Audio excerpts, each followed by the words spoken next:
Muito boa tarde, como estão as coisas? Tudo bem com vocês por aí? Graças a Deus estamos juntos, graças a Deus viveremos mais um momento de fortalecimento, de integração, de favorecimento, de lucidez, de encorajamento. Lucidez e coragem são duas fabulosas ferramentas para vencermos o que tivermos que vencer.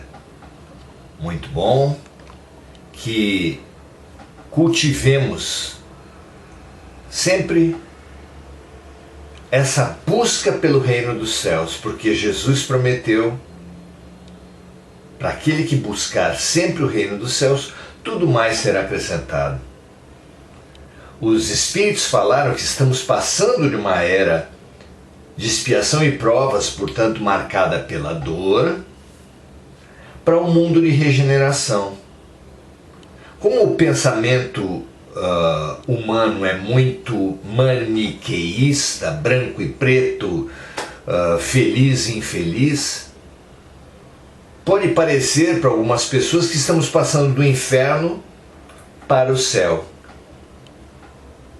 Mas não é verdade. Sim, a nossa terra atualmente é marcada pela dor, pela violência.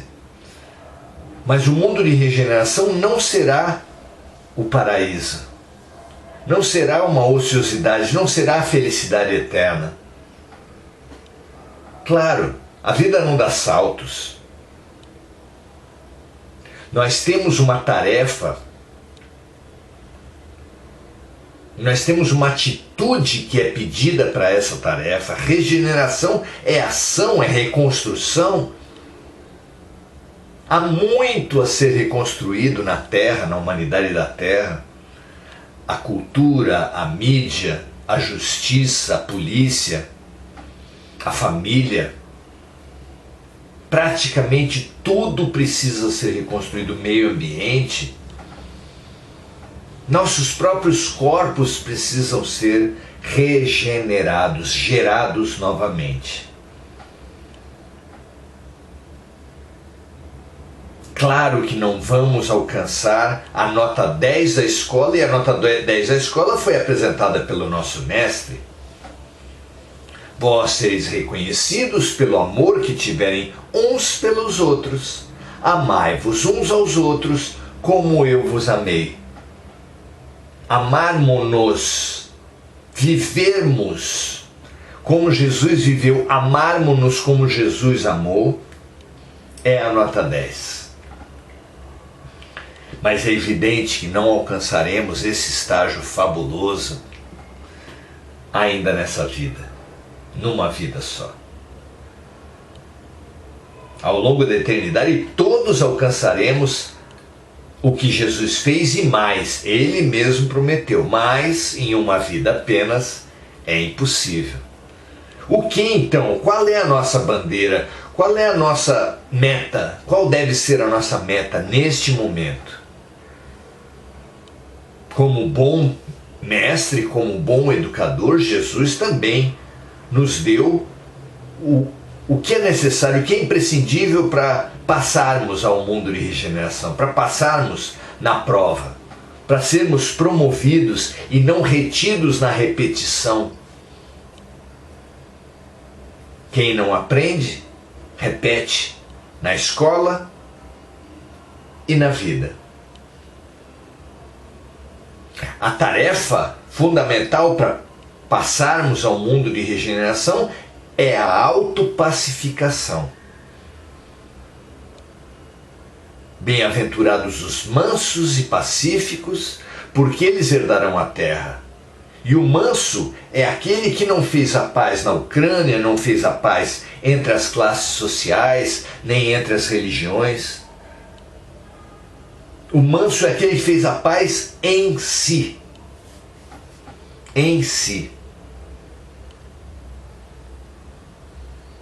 E aí surge a questão, como fazer a paz em si? Essa é a nossa grande questão nesse momento. E para pensarmos a respeito disso, vamos lançar mão de uma figura muito simbólica, de uma figura muito forte para todos nós, que são os cavaleiros andantes, nobres, que no geral buscavam o Santo Graal, que buscavam a Terra Prometida, buscavam a glória nas cruzadas. Os cavaleiros andantes da classe da Idade Média iam para as guerras com armaduras dos pés ao pescoço, com elmos cobrindo a cabeça, e debaixo de tudo isso a malha, que é uma espécie de roupa de aço, de metal.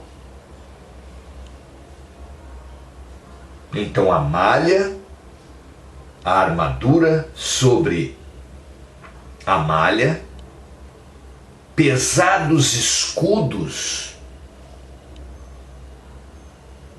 num braço, pesadas espadas no outro, ou embainhadas, pesadas espadas nas bainhas, lanças pesadas.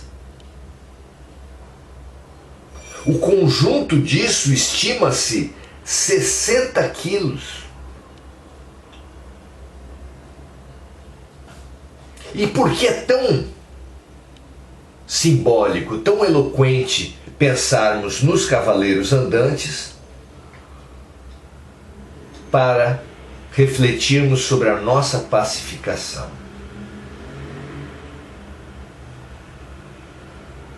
Porque sim, em seus cavalos, os cavaleiros andantes eram fortes. Mas quando desciam dos seus cavalos, eles se mostravam fracos, presas fáceis.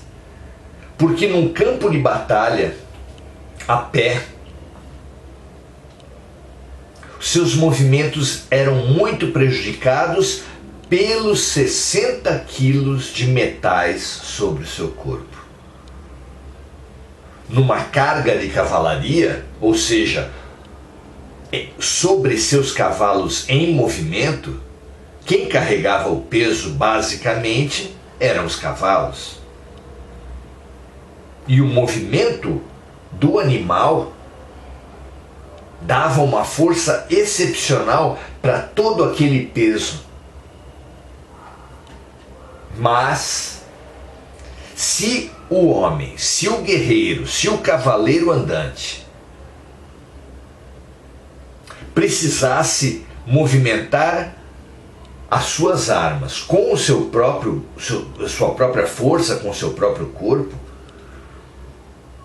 ele iria se exaurir rapidamente. Como as batalhas duravam horas, às vezes dias, a posição dele ficava completamente inviável. O que podemos pensar a respeito disso? Que é muito pesado viver com as defesas e os ataques próprios da guerra. É muito pesado ser um guerreiro.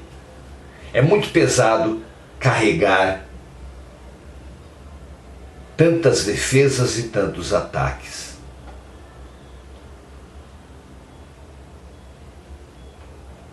É pesado agora e pesado no futuro. Quando foi preso, Simão Pedro puxou uma espada e atacou um daqueles que o aprisionavam.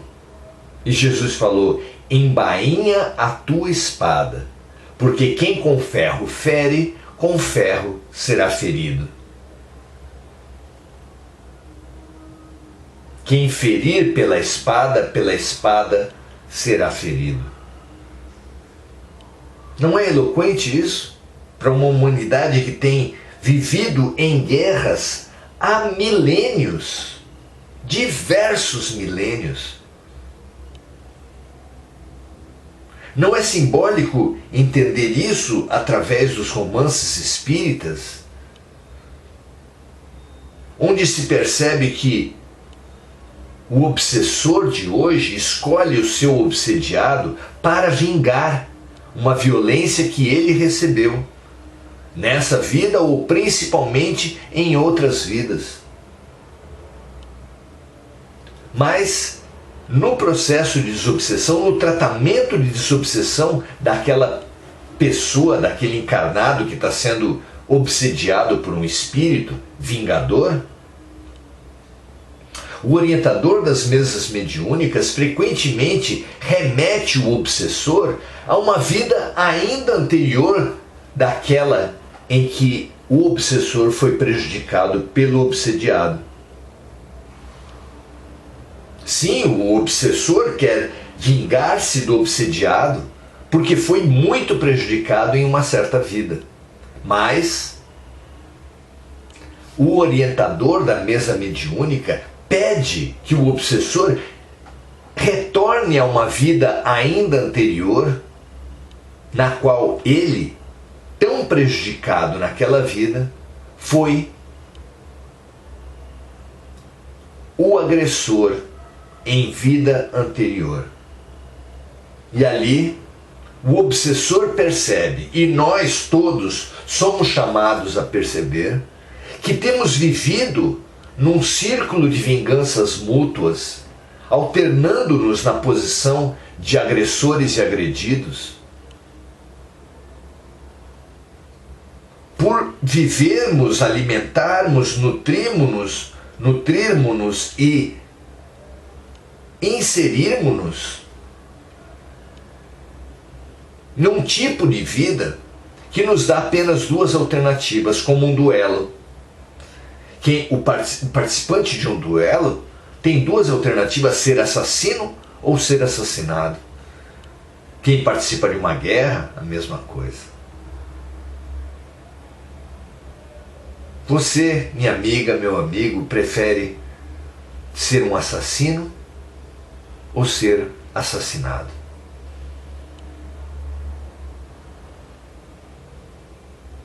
O menos lúcido de nós fica fazendo comparações, fica fazendo questionamentos. Que melhor, assassino ou assassinado? O mais lúcido de nós pergunta assim: mas não há uma outra alternativa?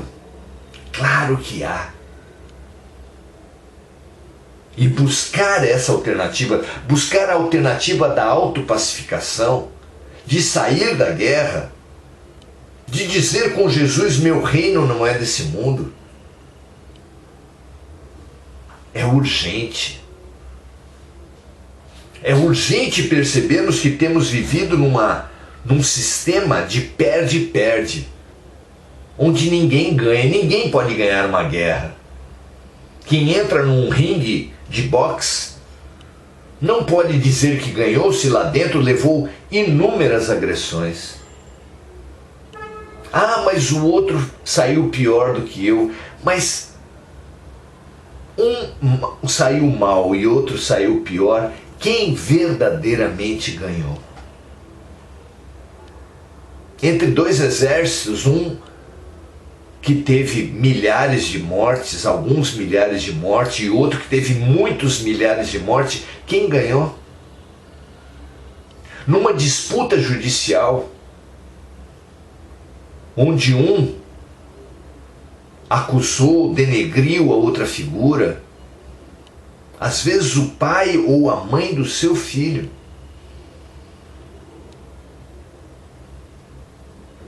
e recebeu da outra parte também agressões, acusações infundadas. Quem pode ganhar um processo como esse? Quem pode ganhar uma luta de boxe? Quem pode ganhar uma guerra? Quem pode elevar-se nesse modelo de vida que nós montamos. Ninguém. Por isso é que nós estamos aqui. Depois de milhões de espíritos terem abandonado esse sistema de pseudo-vitórias a partir da violência, da guerra, das disputas, do sangue, dos duelos, milhões venceram essa guerra saindo dela, desapegando-se dela. Nós somos aqueles que até aqui temos acreditado, temos buscado as vitórias do mundo, as vitórias da violência, as vitórias do sangue, as vitórias da vingança. A grande pergunta que nossos amigos espirituais, nossos anjos de guarda, a grande pergunta que Jesus, que Deus está fazendo para todos nós é: até quando vocês vão ficar escravizados no sistema que ninguém vence, nas guerras que ninguém vence, nas disputas que ninguém vence, e vão ficar estagnados e alternando-se na violência praticada ou sofrida, praticada ou sofrida, praticada ou sofrida. É muito sofrido viver assim. A autopacificação requer um momento maravilhoso que nós podemos forjar aqui entre nós como um filme. Finalmente, o cavaleiro andante, por sua própria vontade, toma o seu cavalo e sai da guerra. Já desinteressado em ganhar ou perder, porque percebe que ali ele só pode perder. Sai da guerra. É um final de tarde e ele consegue conquistar essa lucidez de sair da guerra. Desmonta do seu cavalo e o sol se pondo ao fundo, ele deixa o seu escudo, ele tira o seu elmo, ele tira a sua armadura, se ajoelha perante o sol que se põe e ele mesmo se pondo diante do sol que se põe. Toma a sua espada,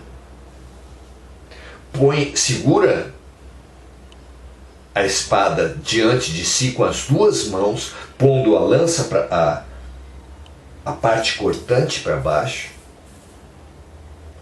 e finca no chão. E nesse momento que ele finca no chão, tira as mãos e contempla. E ali ele vê que a espada fincada no chão, perante o sol se pondo, é a própria figura do Cristo. Todo aquele que depuser suas armas, que fincar a sua espada ao chão, verá uma cruz diante de si. Verá e será considerado como Jesus um derrotado. Para os homens, um derrotado. Saiu da guerra, perdeu. Quem morre no final, nos filmes de Bang Bang, nos filmes de herói, é quem perdeu. Jesus morreu no final. Na mão dos violentos, dos poderosos, dos armados até os dentes. Mas olhando na perspectiva espiritual, quem foi que ganhou? Quem foi que perdeu? Quem seria Pôncio Pilatos, o representante do poderoso Império Romano, detentor de exércitos, legiões, muitos escudos, muitas lanças e muitas espadas. Quem seria ele se não fosse Jesus? Quem seria Caifás e Anás, poderosos sumos sacerdotes do Sinédrio, se não fosse Jesus, o pobre carpinteiro da Galiléia, que dividiu a história entre antes e depois. Nós também somos chamados agora a deixar o modelo armado, das armas mesmo, o modelo militar, o modelo dos ataques e das defesas explícitas, a deixar também o modelo dos poderes institucionais, das vaidades, simbolizados por Pilatos e Anás, Caifás,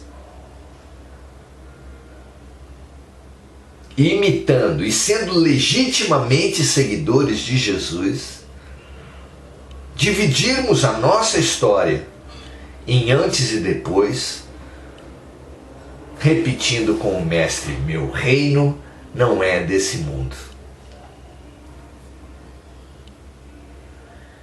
Essa a nossa tarefa.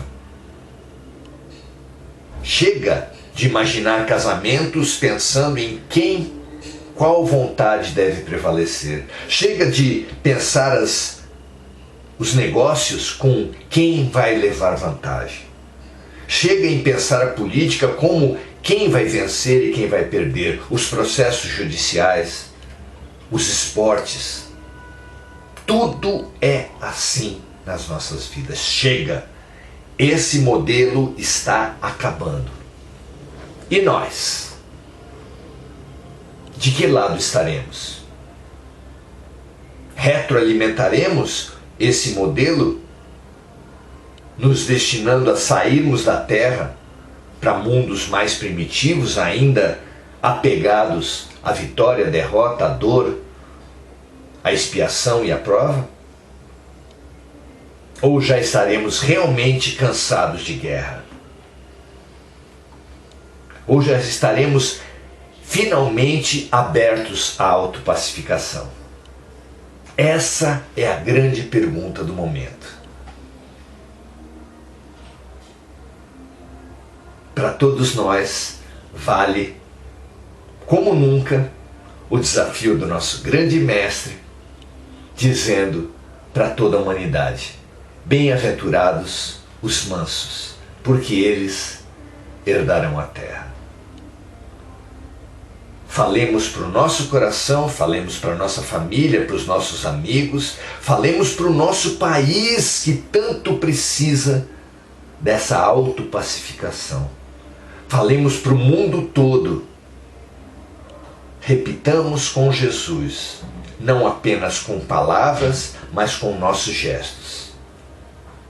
Bem-aventurados os mansos, porque eles herdarão a terra. Que a terra toda ouça, se deixe embeber, preencher de mansidão e transbordar, espalhando em ondas de mansidão o que até agora temos espalhado em ondas de vinganças, de guerras, de violências. Que assim seja.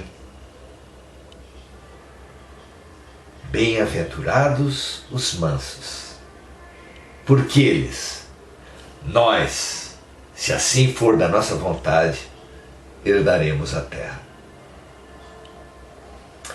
Muito bom, Regina Frutuoso, Mônica Silva, seus amigos, aqueles que ela sempre lembra, que essa multiplicação da luz seja feita como a Mônica sempre faz. Sayonara, Anilix, que esse nosso modelo, essa nossa maneira de viver seja definitivamente superada pelo modelo da paz. Um grande abraço para todos. Se vocês sentirem que essa mensagem é importante, transborde, multiplique e compartilhe esse vídeo. E estaremos todos nos irmanando, nos confraternizando na fabulosa ideia e prática da paz. Um grande abraço, um prazer viver e fortalecer na paz com vocês. Até a próxima, até amanhã.